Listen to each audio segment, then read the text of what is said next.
Hello, I'm Alisa. My student number is S0441055, and I'm a freshman.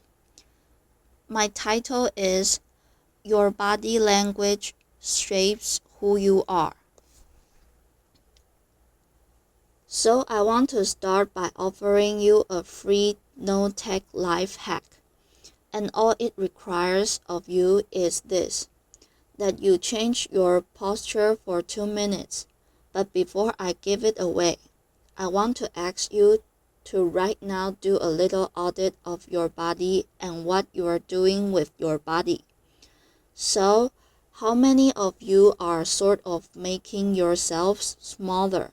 Maybe you're hunching, crossing your legs, maybe wrapping your ankles.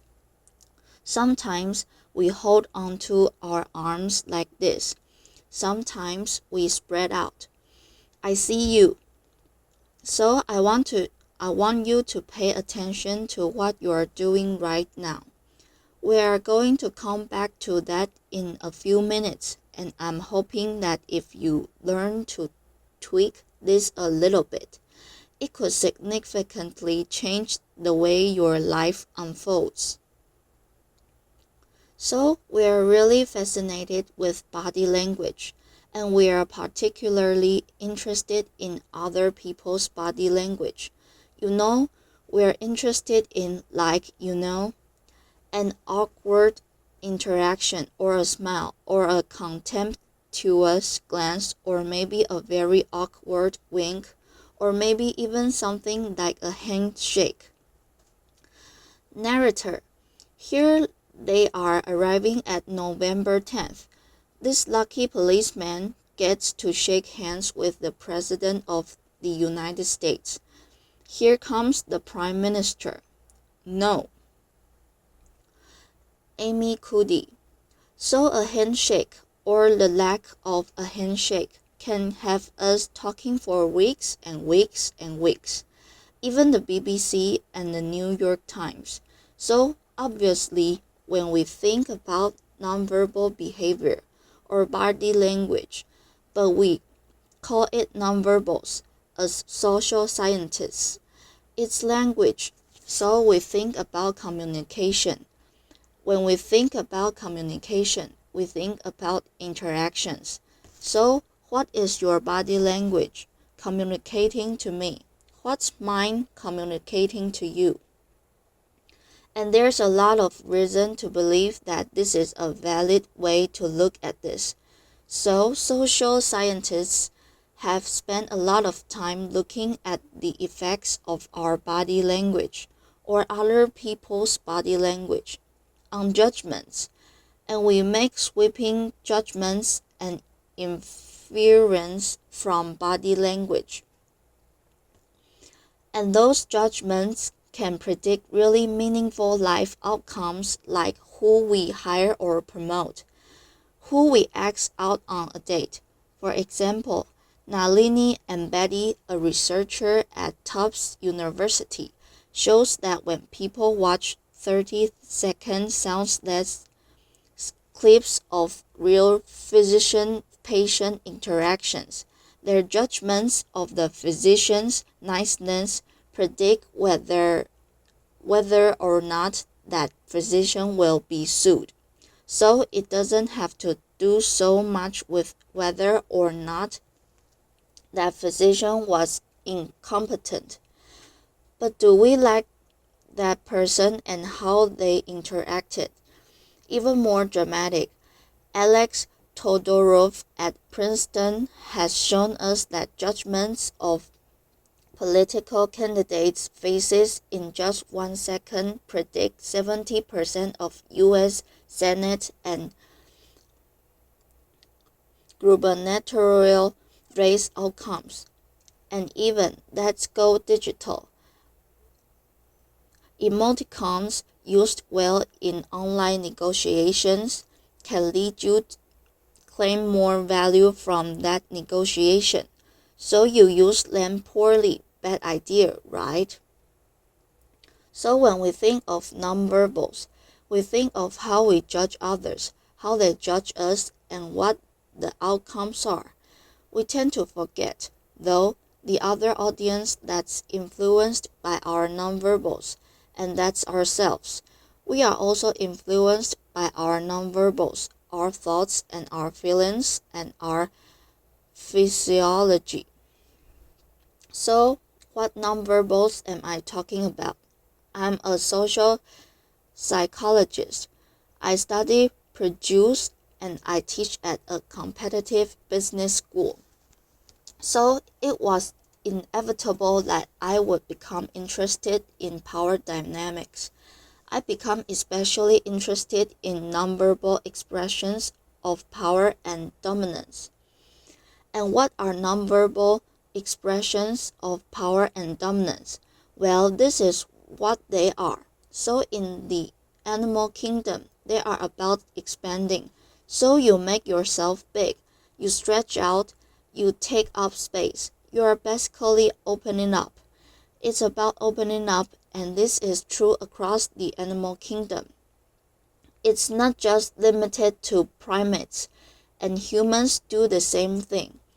So they do this both when they have power sort of chronically and also when they're feeling powerful in the moment.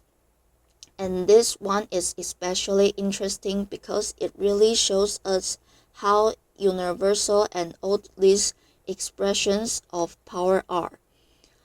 This expression, which is known as pride, Jessica Tracy has studied.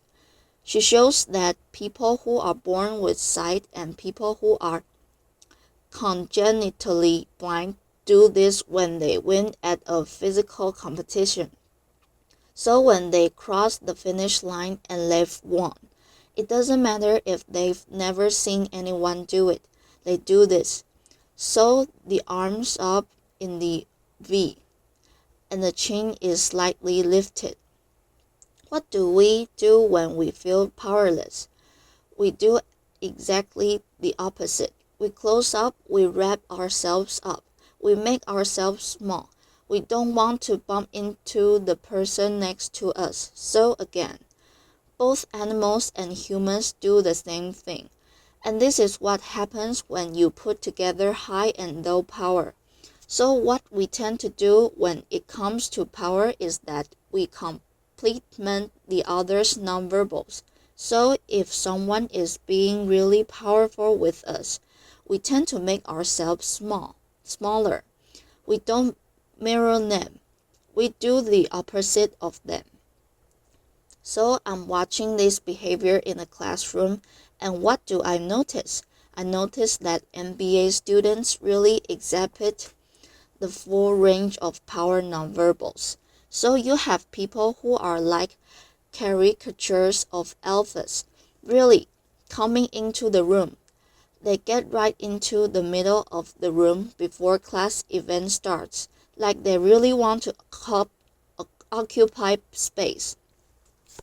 When they sit down, they are sort of spread out. They raise their hands like this. You have other people who are virtually collapsing when they come in. As soon they come in, you see it. You see it on their faces and their bodies. And they sit in their chair and they make themselves tiny. And they go like this when they raise their hand. Notice a couple of things about this. One, you're not going to be surprised. It seems to be related to gender. So women are much more likely to do this kind of thing than men. Women feel chronically less powerful than men. So this is not surprising. But other thing I noticed is that it also seemed to be related to the extent to which the students were participating and how well they were participating. And this is really important in the MBA classroom because participation counts for half the grade. So business schools have been struggling with this gender grade gap. You get these equally qualified women and men coming in, and then you get these differences in grades. And it seems to be partly attributable to participation. So I started to wonder, okay, so you have these people coming in like this, and they're participating. Is it possible that we could get people to fake it, and would it lead them to participate more? So my main collaborator, Dana Carney, who's at Berkeley, and I really wanted to know, can you fake it till you make it? Like, can you do this just for a little while and actually experience a behavioral outcome that makes you seem more powerful? So we know that our nonverbals govern how other people think and feel about us. There's a lot of evidence, but our question really was, do your nonverbals govern how we think and feel about ourselves?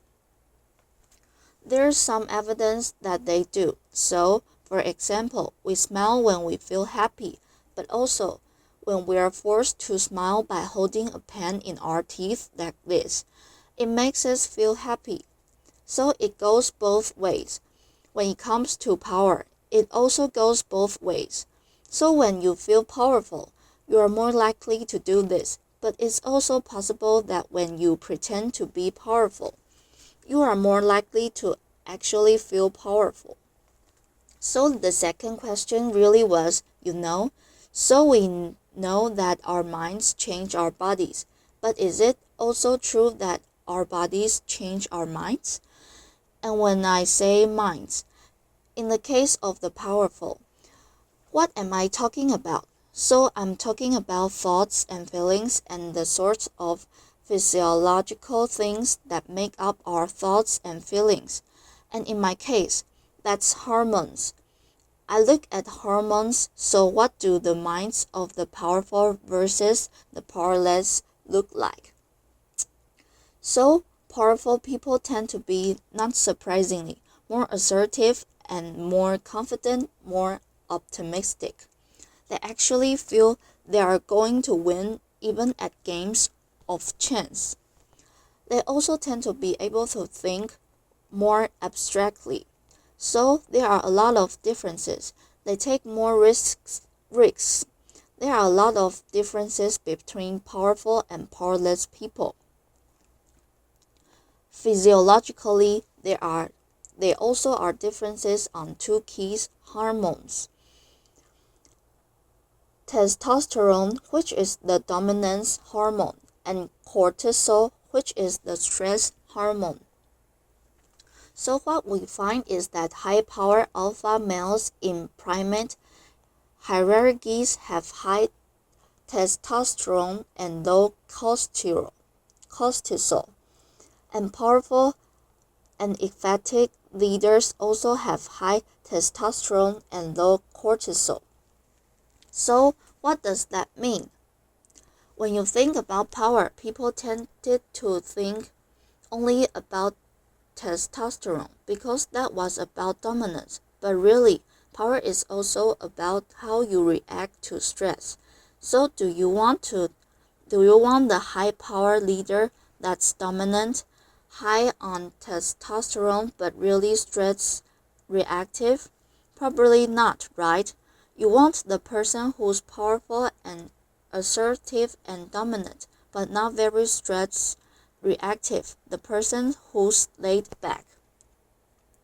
So we know that in primate hierarchies, if an alpha needs to take over, if an individual needs to take over an alpha role sort of suddenly, within a few days, that individual's testosterone has gone up significantly and his cortisol has dropped significantly.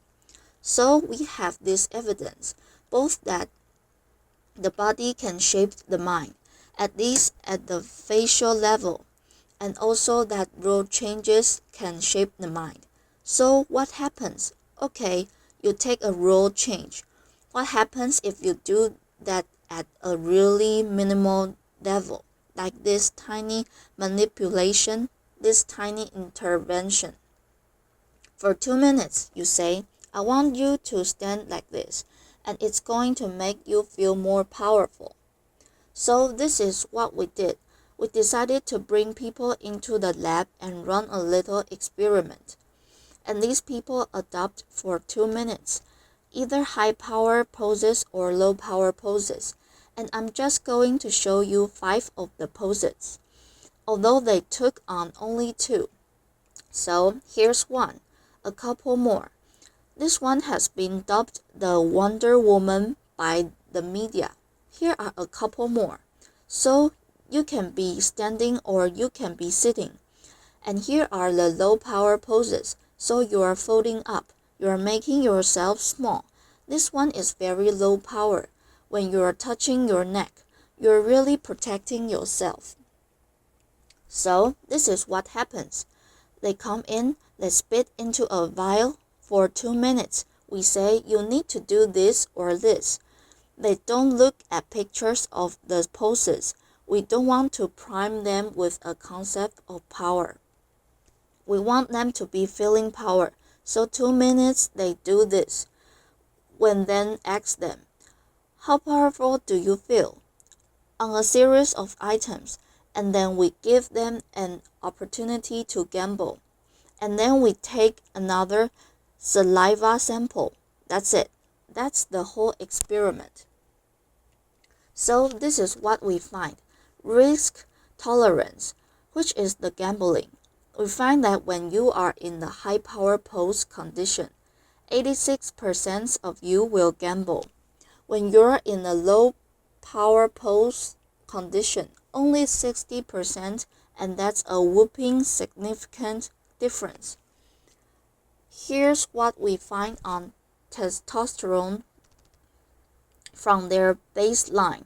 When they come in, high power people experience about a 20% increase, and low power people experience about a 10% decrease. So again, 2 minutes and you get these changes. Here's what you get on cortisol. High power people experience about a 25% decrease, and the low power people experience about a 15% increase. So 2 minutes lead to these hormonal changes that configure your brain to basically be early, either assertive, confident, and comfortable, or really stress reactive and feeling sort of shut down. And we've all had the feeling, right? So it seems that our nonverbal do govern how we think and feel about ourselves. So it's not just others, but it's also ourselves. Also, our bodies change our minds.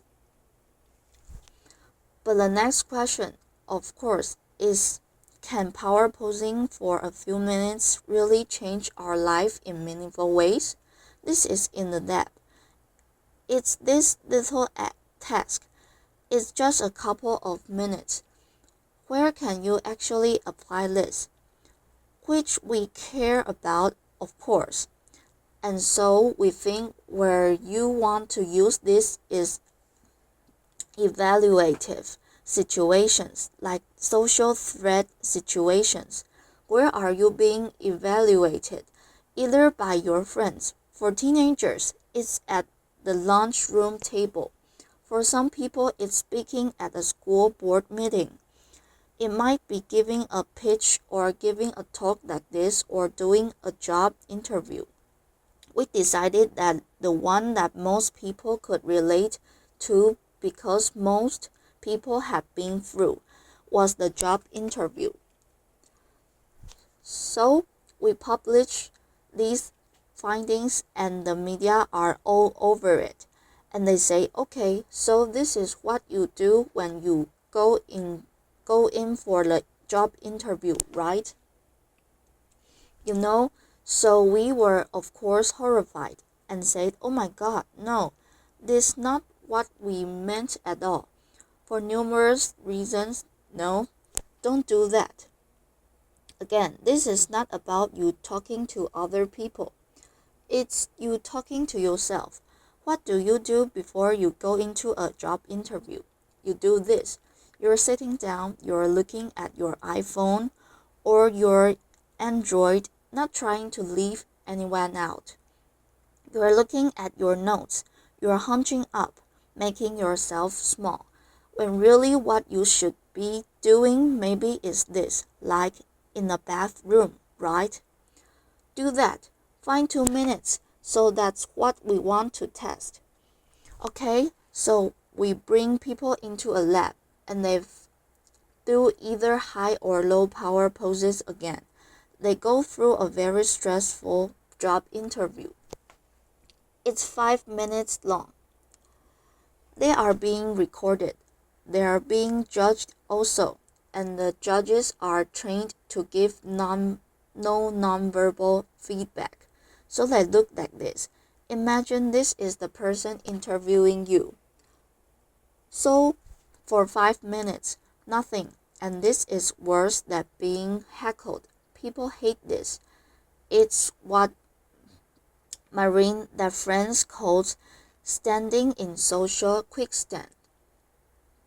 So this really spikes your cortisol. So this is the job interview we put them through because we really want to see what happened. We then have these coders look at these tapes, 4 of them. They are blind to the hypothesis. They are blind to the conditions. They have no idea who's being posing in what pose, and they end up looking at these sets of tapes and they say, we want to hire these people, all the high power posers. We don't want to hire these people. We also evaluate these people much more positively overall. But what's driving it? It's not about the content of the speech. It's about the presence that they're bringing to the speech, because we rate them on all these variables related to competence, like how well structured is the speech, how good is this, what are their qualifications. No effect on those things. This is what's affected. These kinds of things, people are bringing their true selves basically. They are bringing themselves. They bring their ideas but as themselves, with no, residue over them. So this is what's driving the effect or mediating the effect. So when I tell people about this, that our bodies change our minds and our minds can change our behavior and our behavior can change our outcomes, they say to me, it feels fake, right? So I said, fake it till you make it. It's not me. I don't want to get there and then still feel like a fraud. I don't want to feel like an imposter. I don't want to get there only to feel like I'm not supposed to be here. And that really resonated with me because I want to tell you a little story about being an imposter and feeling like I'm not supposed to be here. When I was 19, I was in a really bad car accident. I was thrown out of a car, rolled several times. I was thrown from the car and I woke up in a head injury rehab ward. And I had been withdrawn from college, and I learned that my IQ had dropped by 2 standard deviations, which was very traumatic. I knew my IQ because I had identified with being smart, and I had been called gifted as a child. So I'm taken out of college. I keep trying to go back. They say you are not going to finish college. Just, there are other things for you to do, but that's not going to work out for you. So I really struggled with this, and I have to say, having your identity taken from you, your core identity, and for me it was being smart, having that taken from you. There's nothing that leaves you feeling more powerless than that. so I felt entirely powerless. I worked and worked, and I got lucky, and worked and got lucky and worked. Eventually, I graduated from college. It took me 4 years longer than my peers, and I convinced someone, my angel advisor, Susan Fisk, to take me on, and so I ended up at Princeton. And I was like, I am not supposed to be here. I am an imposter. And the night before my first year talk, and the first year talk at Princeton is a 20 minutes talk to 20 people. That's it. I was so afraid of being found out the next day that I called her and said, I'm quitting. She was like, you are not quitting because I took a gamble on you. And you're staying. You are going to stay. And this is what you are going to do. You are going to fake it. You are going to do every talk that you ever get asked to do. You are just going to do it and do it and do it. Even if you are terrified and just paralyzed and having an out-of-body experience, until you have this moment where you say, oh my gosh, I'm doing it. Like I have become this. I am actually doing this. So that's what I did. 5 years in grad school. A few years, I'm at Northwestern. I moved to Harvard. I'm at Harvard. I'm not really thinking about it anymore. But for a long time, I had been thinking, not supposed to be here. So, at the end of my first year at Harvard, a student who had not talked in class the entire semester, who I had asked, who I had said, look, you've got to participate or else you're going to fail. Come into my office. I really didn't know her at all. She came in totally defeated, and she said, I'm not supposed to be here. And that was the moment for me, because two things happened. One was that I realized, oh my gosh, I don't feel like that anymore. I don't feel like anymore. But she does, and I get that feeling. And the second was she is supposed to be here. Like she can fake it. She can become it.